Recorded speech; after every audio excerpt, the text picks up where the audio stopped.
মাঝে এক বানর থাকতো। তার দিন কাটতো গাছে গাছে দোল খেয়ে, ফল খেয়ে, মজা করে। একদিন পুকুর ধারে সে দেখলো এক কচ্ছপ আস্তে আস্তে হেঁটে পুকুর পাড়ে আসছে। বানর বলল, এই কচ্ছপ, তুই এত ধীরে চলিস কেন রে? এভাবে তো অনেক সময় নষ্ট হয়। কচ্ছপ হেসে বলল, ধীরে চলা মানে সময় নষ্ট নয় বন্ধু, নিরাপদে চলাটাই আসল।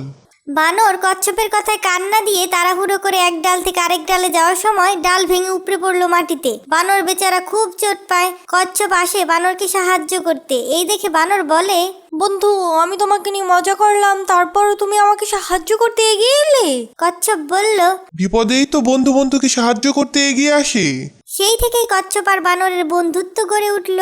এরপর থেকে বানর পুকুর পাড়ে সেই জাম গাছে বসে বসে জাম খায় ও তার বন্ধু কচ্ছপকেও মিষ্টি জাম খাওয়ায়। এভাবে আস্তে আস্তে তাদের বন্ধুত্ব আরো গভীর হতে থাকে। কিন্তু একদিন বনে প্রচন্ড ঝড় বৃষ্টি শুরু হলো। নদীর পানি ফুলে উঠলো, গাছ ভেঙে পড়লো, পাখিরা ভয় পেয়ে উড়ে যাচ্ছে।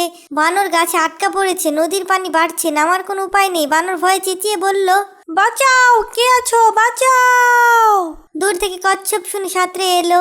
কচ্ছপ বলল, বন্ধু আমার পিঠে চড়ে আয়, আমি তোকে নিরাপদে নিয়ে যাব। বানর প্রথমে ভয় পেল, কিন্তু শেষ পর্যন্ত ভরসা রাখলো। কচ্ছপ তাকে নিয়ে ধীরে ধীরে নদী পার করে দিল। পারে উঠে বানর বলল, বন্ধু, তুই ধীরে চলিস ঠিকই, কিন্তু আজ তোর নীরবতাই আমার জীবন বাঁচালো। কচ্ছপ হেসে বলল, সবাই নিজের মতো চলে বন্ধু, তুই গাছে ভালো আমি জলে ভালো।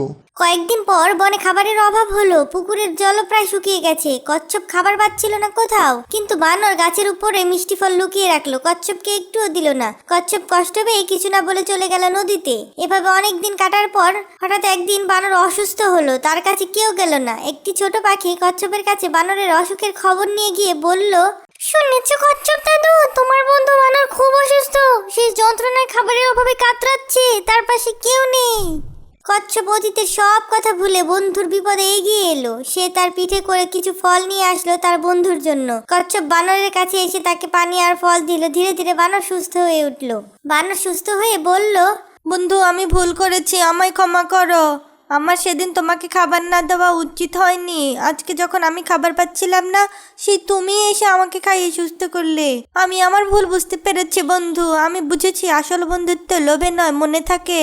কচ্ছপ মৃদু হাসলো এবং বলল, যে বন্ধুত্বে স্বার্থ নেই সেই বন্ধুত্ব সবচেয়ে শক্তিশালী। বন্ধুরা, এই গল্প থেকে আমরা কি শিখলাম? বন্ধুত্ব মানে শুধু সুখের সময়ে নয়, বিপদের সময়ও পাশে থাকার নামই হলো প্রকৃত বন্ধু।